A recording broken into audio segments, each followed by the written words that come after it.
নমস্কাৰ, good morning. আজি আকৌ আমি তেজপুৰৰ পৰা ওলাব বিচাৰিছোঁ।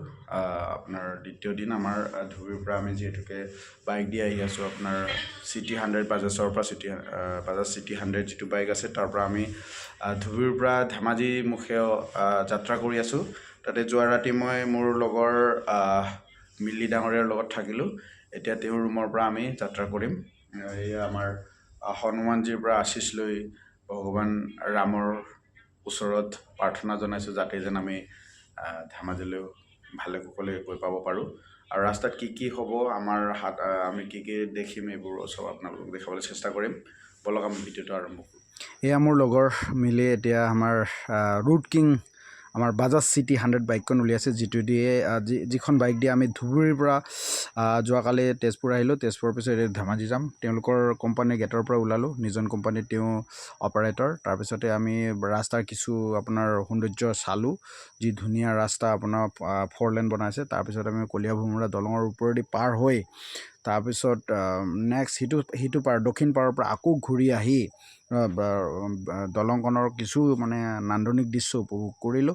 তাৰপিছত আহি আমি ৰাস্তাৰ আকৌ কিছু দূৰ হোৱাৰ পিছতে আমি যিটো জীয়া ভৰলী নদীৰ ওপৰত যিটো আপোনাৰ জীয়া ভৰলী ব্ৰিজখন আছে, সেইখনৰ যিটো নান্দনিক দৃশ্য প্ৰাকৃতিক সৌন্দৰ্য উপভোগ কৰিলোঁ। আপোনালোকে আহি কিছু ইয়াত টাইম ব্যৱহাৰ মানে অৱসৰ বিনোদনৰ কাৰণে ইয়াত টাইম ব্যৱহাৰ থাকিব পাৰিব, পাৰ্টি চাৰ্টি কৰিব পাৰিব। তাৰপিছতে আমি হোটেলত ৰুটি দুখনমান খালোঁ দুজনে ৰাতিপুৱা ব্ৰেকফাষ্ট হিচাপে।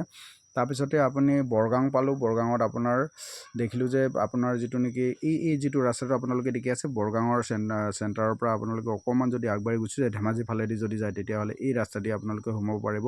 জুবিন দাই যিটো শেষৰটো ছবি ৰৈ ৰৈ বিনালে যি ছবিখনৰ প্ৰথমটো দৃশ্যত আপোনাৰ এখন যে ভঙা দলং এখনৰ ওপৰত যিটো আপোনাৰ দৃশ্য গ্ৰহণ কৰা হৈছে, এই দৃশ্য এইখন দলঙতে কৰা হৈছিল। তাৰপিছত শেষৰটো দৃশ্য এইখিনিতে আপোনাৰ যিটো হিৰইনজনীৰ লগত যিটো মিলন হৈছিল জুবিন দাৰ, সেই দৃশ্য এইখন দলঙৰ ওপৰতে লোৱা হৈছে।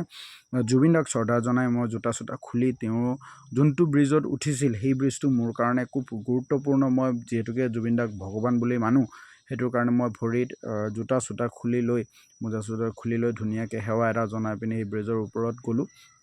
ব্ৰিজৰ ওপৰত গৈ পিনি জুবিনদাৰ জীৱনৰ কিছু আপোনাৰ কথা সুঁৱৰি তেওঁক অকণমান স্মৰণ কৰি তেওঁৰ পৰা অকণমান আশীৰ্বাদ লৈ তেওঁ যে য'ত ভৰি দিছিল সেই তাতেও মই কিছু মোৰ ভৰি দিবলৈ মানে আশীৰ্বাদ ল'বৰ কাৰণে আহিলোঁ। তাৰপিছত কিছু ইয়াৰ প্ৰাকৃতিক সৌন্দৰ্য উপভোগ কৰিলোঁ। তো কিছু এনেকৈ কৰি থাকোঁতে আমি দেখিলোঁ যে গুৱাহাটীৰ পৰা কোনোবা এজন দাদা আমাৰ আমি ইয়াত যিটো ৰৈ ৰৈ বিনালে শ্বুটিং কৰা জেগাত যি দলঙত আমি গৈ আছিলোঁ তাত আহিছিল। তেওঁৰ নাম আছিলে ধ্ৰুৱদাৰ লগতে কিছু কথা পাতিলোঁ। তেওঁ ক'লে যে জুবিনদাৰ তেওঁ কিমান ভাল পাইছিল আৰু তেনেকৈ কথা কৈ থাকোঁতে আমি কিছু চাহ চিনাকিও কৰিলোঁ। চাহ চিনাকিৰ পিছতে আমি আপোনাৰ এই যে জুবিন দাই যিটো আপোনাৰ চিনেমাত এই যে ঠাইখনত কেনেকৈ আপোনাৰ দৃশ্য গ্ৰহণ কৰিছিল সেইটোৰ বিষয়ে চিনেমাৰ বিষয়ে কিছু আলোচনা কৰিলোঁ। তেওঁ ক'লে যে মই দুবাৰমান চালোঁ। তাৰপিছত মই ক'লোঁ যে দুবাৰমান চালোঁ, দ্বিতীয়বাৰ আকৌ চোৱাৰ কথা আমি প্ৰতিশ্ৰুতি দিলোঁ সেইটোৱে এইজনক। তাৰপিছত ভৱিষ্যতে আমি আমাৰ সম্পৰ্কবোৰ অটুট ৰাখিম বুলি প্ৰতিশ্ৰুতি দিলোঁ। ধ্ৰুৱদাৰ যদি মোৰ ভিডিঅ'টো যদি চাই কমেণ্ট এটা কৰিব বুলি মোৰ আশা থাকিল। তাৰপিছত আপোনাৰ এই ধ্ৰুৱদাৰ লগতে হাঁহি ধেমালি জীৱনৰ কিছু কথা পাতিলোঁ। তাৰপিছত আপোনাৰ ভৱিষ্যতে আকৌ লগ পোৱাৰ আশাৰে ধ্ৰুৱদাক বিদায় দিলোঁ। আপোনালোকে দেখিছে এই যে নান্দনিক দৃশ্য, ইয়াতে আমি বহি কিছু টাইম আপোনাৰ থাকিলোঁ। তাৰপিছতে আমি আহি গহপুৰত এটা লাইন হোটেলতে আমি ভাত খালোঁ, মাছেদি ভাত খালোঁ মোৰ লগৰজন আৰু মই। আমাৰ খুব ভোক লাগি গৈছিল, সেইটোৰ কাৰণে আমি ভাত খোৱা ব্যৱস্থাটো ইয়াতে কৰি ল'লোঁ।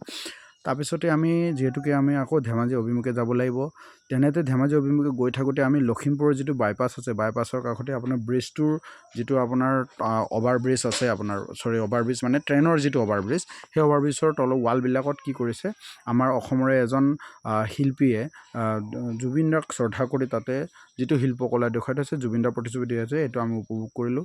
তাৰপিছত আহি আমি ধেমাজিৰ পৰা আমাৰ যিটো চাৰিআলি আছে, আমাৰ গাঁওখনৰ যিটো চাৰিআলি কাংকান চাৰিআলি, ধেমাজিৰ পৰা যদি আমি দক্ষিণ দিশে যাওঁ তেতিয়া আমাৰ কাংকান চাৰিআলি পায়। তাৰ পৰা লেফ্ট ছাইডে যদি আমি সোমাই যাওঁ তেতিয়া আমাৰ গাঁওখন পায়, যিটো আমাৰ দীঘলগৰা গাঁও। তাতে আমি উপস্থিত হ'লোঁ। উপস্থিত হৈ পিনি আমাৰ গাঁওখনতে তিনিআলি আছে, শিলিখাগুৰি তিনিআলি বুলি, তাতে লগৰবিলাকৰ লগত আড্ডা কৰিলোঁ আৰু ইয়াতে আমাৰ যাত্ৰাটো আজিলৈ সামৰিল, ভালে কুশলে আহি পালোঁ। ধন্যবাদ থাকিল সকলোলৈ আৰু আপোনালোকে এনেকৈ আশীৰ্বাদ কৰিব বুলি আশা থাকিল। জয় জুবিন দা, জয় আই অসম।